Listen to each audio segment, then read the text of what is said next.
ప్రభు,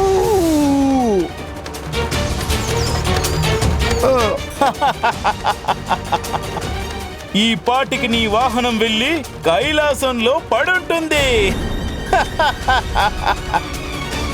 ఇక నువ్వు మిగిలిన పోటీని ఎలా పూర్తి చేస్తావు?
ప్రమాదాలన్నీ తొలగిపోయాయి. ఇక దేవతలంతా తరువాతి గ్రహం దగ్గరికి బయలుదేరారు. కానీ గజాననుడు చంద్రలోకంలో ఎందుకున్నాడింకా? అందుకు కారణం మాతా, నాకు ఈ విషయం అర్థం కావడం లేదు.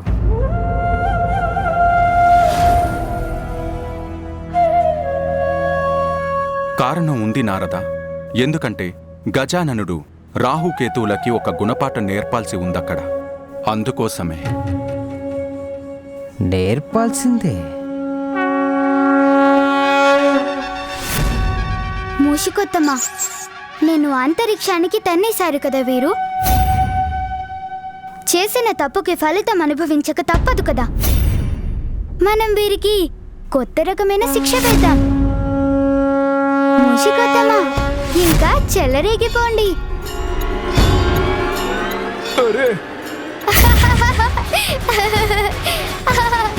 బరువు బరువు, ఇది ఏనుక ఇంత బరువు ఉంది. మొయ్యడం నా వల్ల కాదు. ఓ ఎలుక, నా మీద నుంచి లే. తొండమయ్యా, ఇంకా తమరు రాహువు గారి పనిని పట్టండి.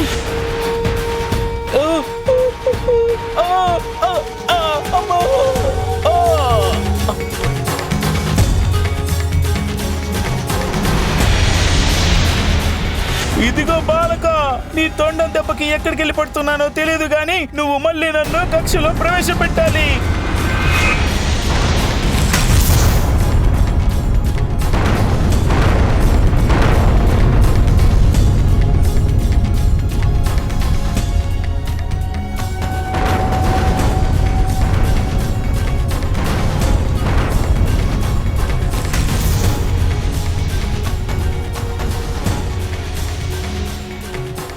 అయ్యో అయ్యో గజానంద, నిన్ను వేడుకుంటున్నాను, వదిలిపెట్టు వదిలిపెట్టు. ఎక్కడికి వెళుతున్నారు?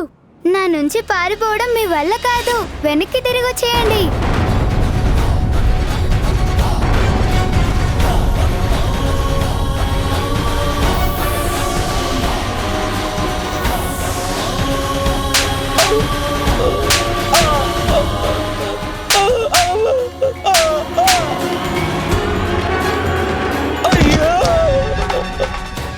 మీరేం చెప్తే అది చేస్తాను.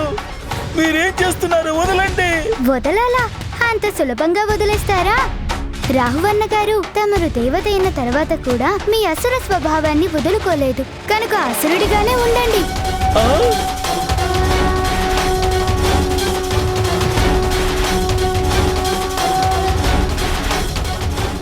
అరే వదిలేండి, వద్దు వద్దు, మీరేం చెప్తే అదే చేస్తాను. దైవంగానే ఉండనివ్వండి. మేమింక ఎవరికి ఎటువంటి కష్టాలు కలగనివ్వము. వదలండి, మమ్మల్ని క్షమించండి.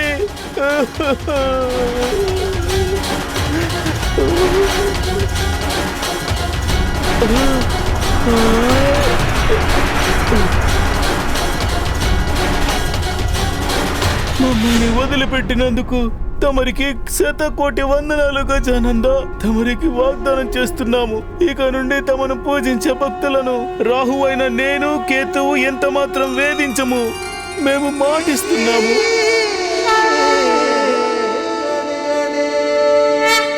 సకల దేవతలు తీవ్ర వేగంతో ప్రయాణం చేస్తూ చివరికి శుక్రగ్రహాన్ని కూడా దాటిపోయారు. కానీ బాల గజాననుడు దర్శనాలేవి ఇంకా పూర్తి చెయ్యలేదు.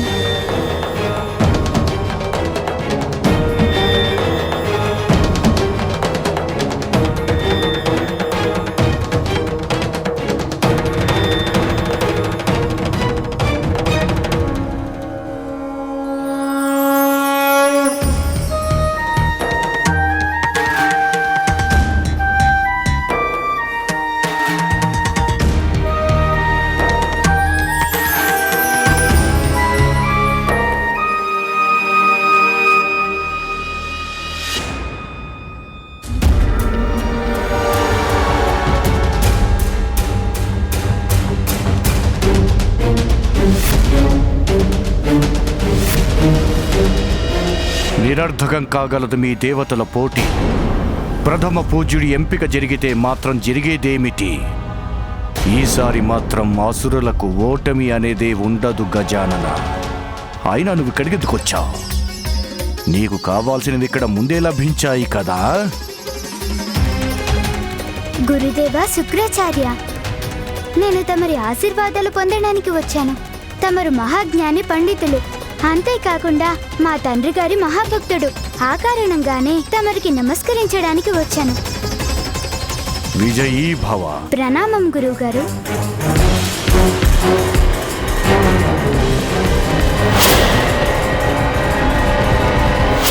ఈసారి గజాననుడు మిగిలిన దేవతలతో కలిసి బయలుదేరడమే కాదు, పైగా బ్రహ్మలోకం వైపు ప్రయాణం కూడా ఆరంభించారు. నారాయణ నారాయణ.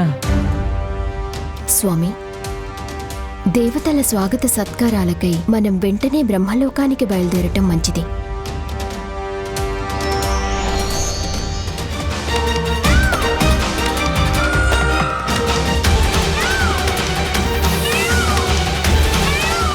త్వరగా ముందుకు వెళ్ళాలి గజానన. మనం బ్రహ్మలోకానికి చేరువుగా వచ్చాం.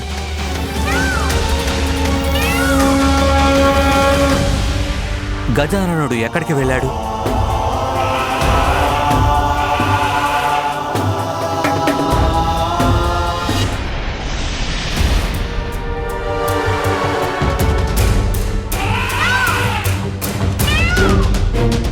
కుమార కార్తికేయ, చూశారుగా, బ్రహ్మలోకం చేరేసరికి నేనే మీకంటే ముందుకు వెళ్ళిపోతున్నాను. నాకంటే ముందుకు వెళ్ళి ఉండవచ్చు దేవేంద్ర. తమరు గజాననుడి కంటే వెనుకబడే ఉన్నారు. గజాననుడా? ఎక్కడున్నాడు గజాననుడు? అరే, గజానుడు బ్రహ్మలోకానికి చేరి వీణ వాయిస్తున్నాడు.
నేను అందరినీ నా పాశంతో బంధించేవాణ్ణి.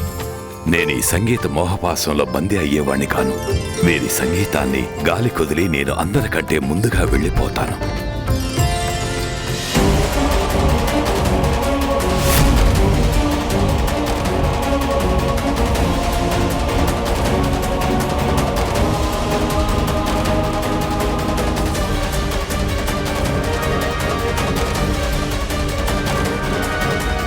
ఆ సంగీత మాధుర్యం నన్ను మైమర్పించేలోగా నేను వెళ్ళిపోవాలి.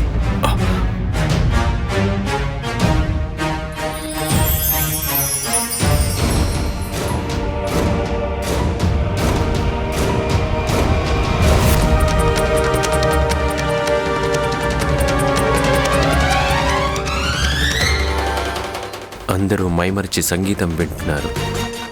ఇదేమీ ఇప్పట్లో ఆగేది కాదు. నేనింకా ఇక్కడ ఉండడం మంచిది కాదు.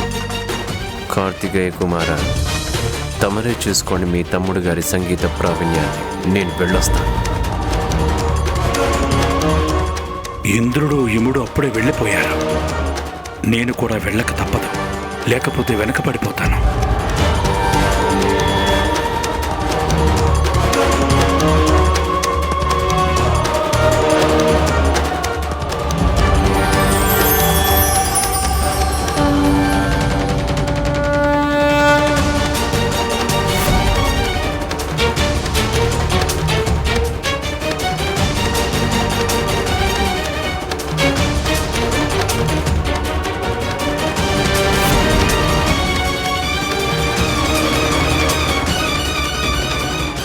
ఇక్కడే ఉంటే లాభం లేదు.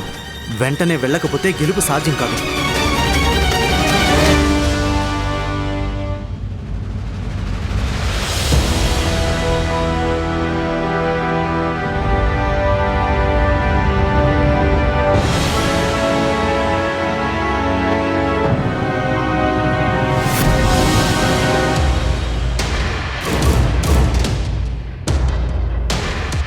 గజాననుడు నేను వెనుకబడిపోయాం. అయినా గజాననును వదిలేసి నేను ముందుకు వెళ్ళకూడదు. అన్నయ్య, అమ్మ తండ్రి గారి గౌరవం నిలబెట్టాలంటే మన ఇద్దరిలో ఎవరో ఒకరు విజయం సాధించాలి. కనుక మీరు బయలుదేరి వెళ్ళండి. గజానను యొక్క కోరిక కూడా అదే. మా ఇద్దరిలో ఎవరో ఒకరు విజయం సాధించాలి అనేది. తన కోరిక నెరవేర్చడానికైనా నేను వెళ్ళక తప్పదు.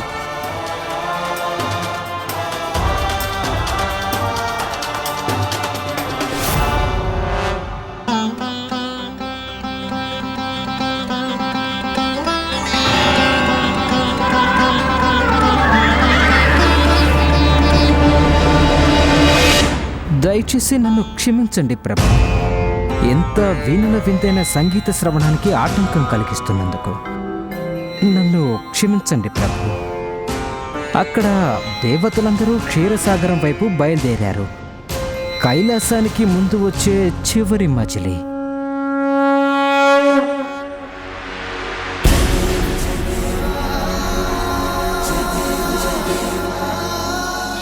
పుత్ర, మేమింక వెళ్ళొస్తాం. అక్కడ క్షీరసాగరంలో నీకోసం ఎదురు చూస్తూ ఉంటాం.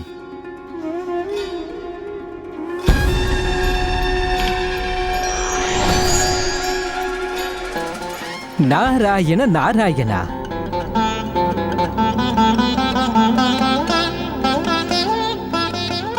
బాలక గజానన, నువ్వు సంగీతంలో లీనమైపోయి పోటీ మాటే మర్చిపోయినట్లున్నావు. నారాయణ నారాయణ.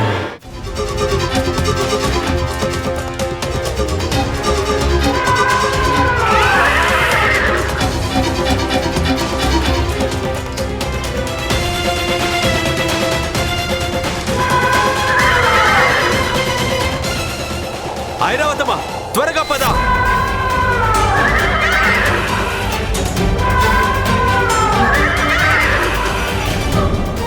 అద్భుతం ఐరావతమా, అత్యద్భుతం. చంద్రదేవా, వాయుదేవా, మీ ఇద్దరిని దాటి ముందుకు నేనే వచ్చేశాను.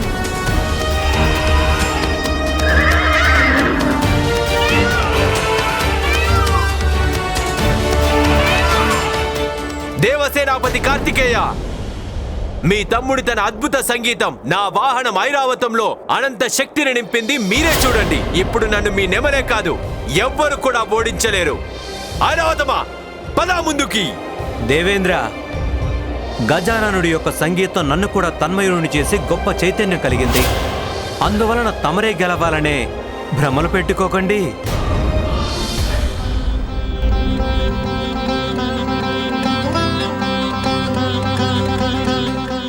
గజానన, తమరి సంగీత కార్యక్రమం ముగిసేలోపుగా మిగిలిన దేవతలందరూ క్షీరసాగరానికి చేరుకొని వారి పోటీని కూడా ముగించేలా ఉన్నారు.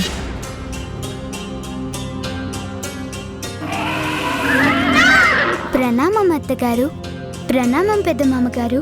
నువ్వు పోటీలో వెనకబడిపోయావు పుత్ర. అది నాకు కూడా తెలుసు అత్తయ్య గారు. మరి నువ్వు సంగీతాన్ని ఎందుకు ఆపలేదు పుత్ర? మిగిలిన దేవతలతో పాటు నువ్వు కూడా ఎందుకు పాలు పంచుకోలేదు ఈ పోటీలో? తమరు నా సంగీతాన్ని ఆస్వాదిస్తూ మైమరిచారు కదా. తమరి ఆనందానికి ఆటంకం కలిగించకూడదు కదా. అత్తయ్య, మీకు తెలియందేముంది? విద్యను కళను సగంలో ఆపడం అంటే వాటిని అవమానించడమే. నీ ఆలోచన చాలా నిర్మలమైనది పుత్ర. అక్కడ దేవతలంతా ప్రథమ స్థానం కోసం పరుగులు పెడుతుంటే నువ్వు గెలుపు గురించి ఆలోచించకుండా మంచి చెడులను వివేచిస్తున్నావు. చెడు మార్గంలో సాధించే విజయం కూడా మన పరాజయంగానే పరిగణించబడుతుంది కదత్తయ్య. గెలుపు ఇచ్చే ఆనందాన్ని కాదని, విద్యని గౌరవించడాన్ని తన ధర్మమని భావించడమే జీవితంలో అన్నిటికంటే గొప్ప విజయం పుత్ర. అందువల్ల నేటి నుండి ఎవరైతే నిన్ను పూజించి అభ్యాసం ఆరంభిస్తారో వారికి ఆ విద్య పరిపూర్ణంగా ప్రాప్తించగలదు.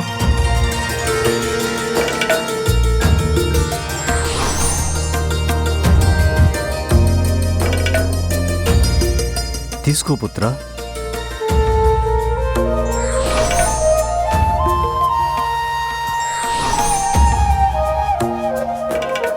విజయోస్తు గజానన. విజయీ భవ.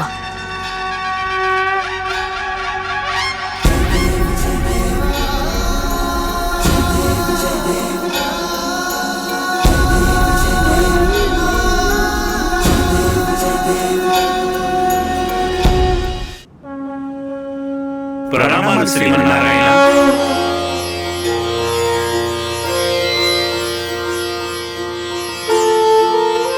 మీ దేవతలందరిలోనూ సర్వశ్రేష్ఠులైన వారు, సర్వయోగ్యులో విజయం వారినే వరించుగాక. కృతజ్ఞతలు ప్రభు. తమరు ఆశీస్సులతో మేము ముందుకు సాగడానికి అనుమతించండి ప్రభు. ధన్యోస్మి ప్రభు.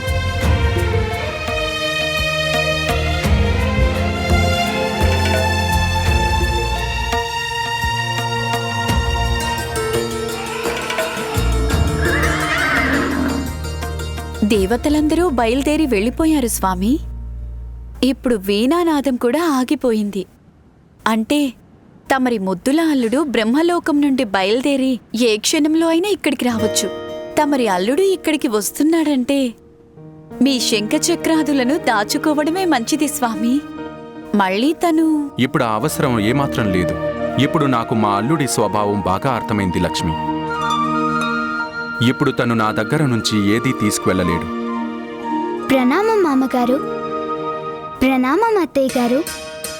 ప్రస్తుతం మీరిద్దరూ నా గురించి మాట్లాడుకుంటున్నట్టుగా ఉన్నారు. అవునల్లుడు, మేము నీ రాక కోసమే ఎదురు చూస్తున్నాం. నువ్వు రావడంలో చాలా ఆలస్యం జరిగింది. దేవతలందరూ ఎంతో ముందుకు వెళ్ళిపోయారు గజానన. అందువల్ల నువ్వు తక్షణమే క్షీరసాగరంలో క్షీరం తీసుకుని బయలుదేరడం మంచిది. మామయ్య, తమరికి ఎలాంటి అభ్యంతరం లేకపోతే పుత్ర, అడుగు ఏం కావాలో. అరే, నేనేదో కోరుకోబోతున్నానని తెలియగానే తమరి ముఖంలో ఏదో ఆందోళన కనిపిస్తుందేంటి? నేను మీ శంఖమో చక్రమో కోరుకోవడం లేదు. ఈ క్షీరసాగరంలో పాలు ఎంతో స్వచ్ఛంగా, పవిత్రంగానూ పావనంగానూ కనిపిస్తున్నాయి. ఆ పాలని చూడగానే నా కడుపులో ఎలుకలు పరిగెడుతున్నాయి. అందుకే తమరు నాకు, మా మూషికో తమ్ముడికి కాసిన్ని పాలు తాగడానికి అనుమతిస్తే చాలు. తాగండి తాగండి, ఇందులో నాకు అభ్యంతరం ఏముంటుంది అల్లుడు. కడుపు నిండా పాలు తాగండి. మీ మామగారి వైకుంఠంలో నీకు నిరాశ కలిగే సమస్యే ఉండదు. అలాగే. సరే మామగారు. పాలు తాగుతూ కూర్చుంటే గజాననుడికి ఆలస్యం కాదంటారా? దేవతలందరూ బయలుదేరి చాలా సమయమైంది కదా, మరి కాసేపట్లో అక్కడికి చేరుకుంటారు కూడా.